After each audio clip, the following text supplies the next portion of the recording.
No coração do interior de Minas Gerais, onde o sol castiga a terra seca e as estradas de terra vermelha serpenteiam entre morros baixos, vivia Mateus, um jovem fazendeiro de apenas 28 anos. Seu rosto, marcado pelo sol e pelo trabalho árduo, carregava uma beleza rústica, mas os olhos castanhos revelavam um cansaço que ia além do corpo. Há poucos meses, ele havia perdido Ana, sua esposa, durante o parto do primeiro filho. A dor da perda ainda era uma ferida aberta, sangrando em silêncio todas as noites, quando o silêncio da casa simples se tornava insuportável. Agora restava apenas ele e o pequeno João Miguel, um bebê de olhos grandes e choros fracos que pareciam carregar o peso da ausência da mãe. A fazenda, herdada do pai já falecido, mal produzia o suficiente para sustentar os dois. As vacas adoeciam com frequência, a terra rachava de tanta seca e o pouco leite que as poucas reses davam mal dava para Mateus levar à venda na cidade vizinha. O dinheiro entrava em pingos e saía em jorros para remédios, fraldas improvisadas de pano velho e comida básica. Naquela manhã cinzenta, Mateus acordou com o choro insistente do filho. Sentado na beira da cama de madeira tosca, embalava João Miguel nos braços fortes, mas trêmulos. O bebê estava com os lábios ressecados, o rostinho vermelho de tanto chorar e o corpinho quente de fome acumulada. Calma, meu filho, papai tá aqui, sussurrou Mateus, a voz embargada. Eu prometo que vou arrumar leite para você hoje. Eu juro. Mas a promessa soava vazia até para ele mesmo. Nos últimos dias, Mateus havia batido em todas as portas que conhecia. Pedira fiado na mercearia, na farmácia, até na casa de vizinhos mais distantes. As respostas eram sempre as mesmas.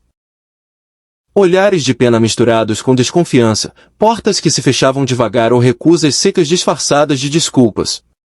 O orgulho que ele carregava desde menino havia sido engolido pela necessidade, mas ainda restava uma pontada de vergonha que queimava no peito.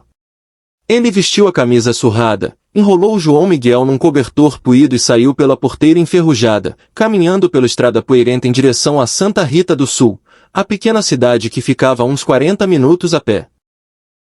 Enquanto andava, o sol subia impiedoso, e o choro do bebê ia enfraquecendo, tornando-se um gemido rouco que cortava o coração de Mateus como faca.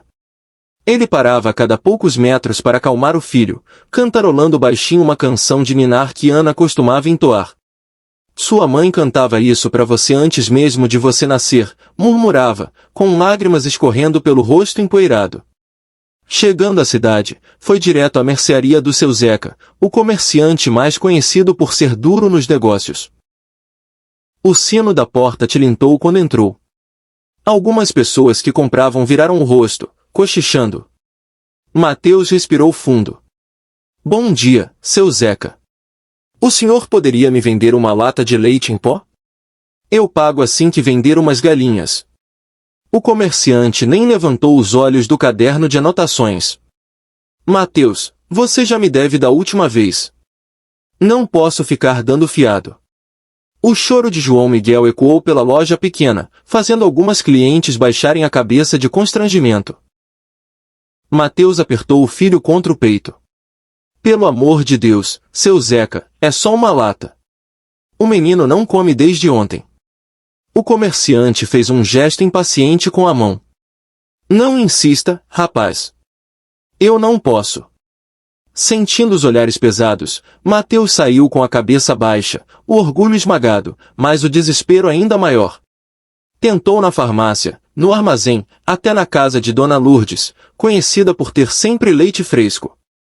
Todas as portas se fecharam, algumas com pena, outras com julgamento. Sentado no meio-fio, sob o sol escaldante, Mateus embalava o filho que chorava cada vez mais fraco. Eu daria minha vida se pudesse trocar pela sua fome agora, sussurrou, as lágrimas caindo sobre o cobertor. Enquanto isso, na mesma cidade, Clara, uma professora de 30 anos da escola municipal, carregava sua própria cruz silenciosa. Casada com Carlos há 7 anos, ela havia sonhado desde menina em ser mãe. Mas os exames, as consultas caras, os tratamentos frustrados e os diagnósticos pessimistas dos médicos haviam construído um muro de desilusão ao redor dela. Os médicos diziam que era infertilidade, que as chances eram mínimas, quase nulas. Em casa, sobre a cômoda do quarto, guardava uma caixinha azul com sapatinhos de tricô, um macacãozinho amarelo e lembranças que doíam mais do que consolavam. Carlos, homem bom e trabalhador, dono de uma pequena oficina mecânica, tentava apoiar, mas o desgaste do casamento era visível. As conversas ficavam curtas, os silêncios longos, e ambos sentiam um vazio crescendo entre eles como erva daninha. Naquela tarde, Clara saiu da escola carregando uma sacola de livros e provas para corrigir. Caminhava devagar pela rua principal quando avistou, numa calçada sombreada por um armazém fechado, um homem sentado com um bebê nos braços. O choro fraco do pequeno chegou até ela como um chamado. Algo dentro do peito dela apertou forte. Aproximou-se devagar. "Boa noite, o senhor está bem?", perguntou com voz suave. Mateus levantou os olhos vermelhos, tentando esconder as lágrimas. "Não, não estou. Meu filho tá chorando de fome e eu não consigo leite em lugar nenhum. Já pedi em todo canto, mas ninguém ajuda." Clara ajoelhou-se ao lado deles, sentindo o coração disparar. O bebê parecia tão frágil, tão pequeno. "Posso pegar ele um pouquinho?", perguntou, estendendo os braços. Mateus hesitou, mas entregou João Miguel com cuidado. Quando o menino encostou no peito dela, algo estranho aconteceu. O choro parou por alguns segundos. O bebê mexeu a boquinha instintivamente, procurando. Clara sentiu um arrepio subir pela espinha, um calor que subia do ventre até o peito. "Isso é impossível", murmurou para si mesma. Mas o corpo dela reagia. Sem pensar duas vezes, ela apertou o bebê contra si, deixando que o instinto guiasse. E, como num milagre silencioso, João Miguel encontrou alívio, mamando com tranquilidade. Mateus levou as mãos ao rosto, incrédulo. "Meu Deus, isso não pode ser real." Clara, com lágrimas nos olhos, respondeu baixinho: "Real ou não, hoje nós dois precisamos acreditar." Naquela calçada simples, sob a luz fraca do poste, dois destinos partidos pela dor começaram a se cruzar. Mateus contou sua história em frases curtas e dolorosas: a morte de Ana, a fazenda falida, a fome do filho. Clara ouviu em silêncio, sentindo cada palavra ecoar na própria ferida. Quando ele terminou, ela disse: "Eu me chamo Clara. E eu vou ajudar vocês. Pelo menos até você conseguir leite de verdade." Naquela noite, Clara caminhou para casa com o peito cheio de emoções conflitantes. Carlos já dormia quando ela chegou. Deitou-se ao lado dele, mas o sono não veio. O que havia acontecido na rua não saía da cabeça. No dia seguinte, sem contar nada ao marido, ela voltou à fazenda de Mateus. Encontrou-o varrendo o terreiro, com João Miguel no berço improvisado. Mateus a recebeu com um sorriso tímido e grato. Serviu o café numa xícara lascada. "Eu limpei tudo ontem à noite. Não é muito, mas é de coração." Clara pegou o bebê no colo e, mais uma vez, o pequeno se acalmou imediatamente. Os dias viraram rotina. Ela chegava depois da escola, alimentava João Miguel, lavava fraldas, ajudava nas tarefas simples.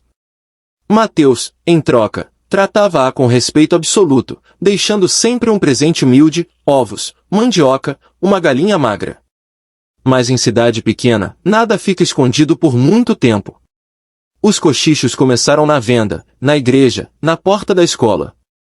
A professora Clara vive na casa do viúvo agora. Uma mulher que não pode ter filho, mas arrumou um jeito de ser mãe do filho alheio. O marido dela deve estar sofrendo. Clara sentia os olhares pesados, as conversas que paravam quando ela passava. Carlos ouvia tudo e guardava em silêncio. Uma noite, a discussão explodiu. "Você acha que eu não sei o que falam por aí? Minha mulher na casa de outro homem." Clara tentou explicar: "Carlos, é só uma criança precisando de ajuda. Eu não estou traindo você." Mas ele, ferido no orgulho, respondeu: "Se é lá que você quer ficar, então fique. Essa casa não é mais sua." Clara saiu naquela noite com uma mala pequena e o coração partido. Chegou à fazenda de madrugada. Mateus a viu se aproximando e correu ao portão. Clara, o que houve? Ela respirou fundo. Eu não tenho mais casa. Só tenho você e esse menino. Mateus abriu a porta sem hesitar. Então, a partir de hoje, essa é a sua casa também. Naquela noite, sentados no sofá simples, eles conversaram até o amanhecer. As dores se encontraram, as lágrimas se misturaram, e um pacto silencioso nasceu. Cuidariam um do outro e do menino, custasse o que custasse. Os meses passaram. A fazenda ganhou vida nova. Clara e Mateus trabalhavam lado a lado, enfrentando a seca, as contas apertadas, os julgamentos da cidade. João Miguel crescia forte, rindo e engatinhando pelo terreiro. Mas Clara começou a sentir mudanças no corpo, enjoos, cansaço diferente, seios pesados. Assustada, voltou ao consultório da doutora Helena.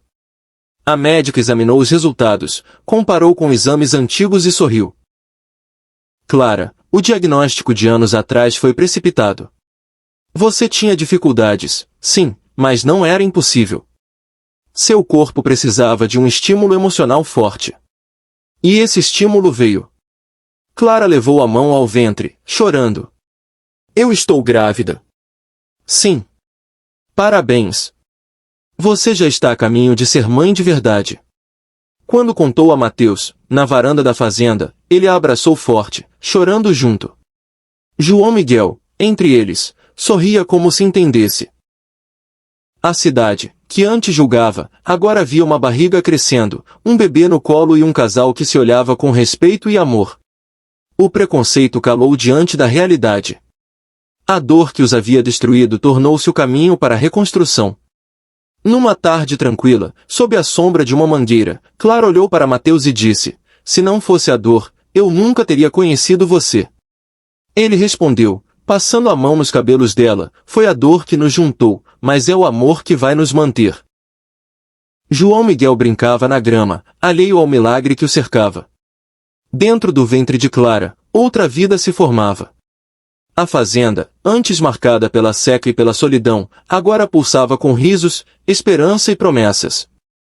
A história que começou com um pai desesperado procurando leite terminou com uma família improvável, unida não pelo sangue, mas por algo muito mais forte, o amor nascido da dor compartilhada.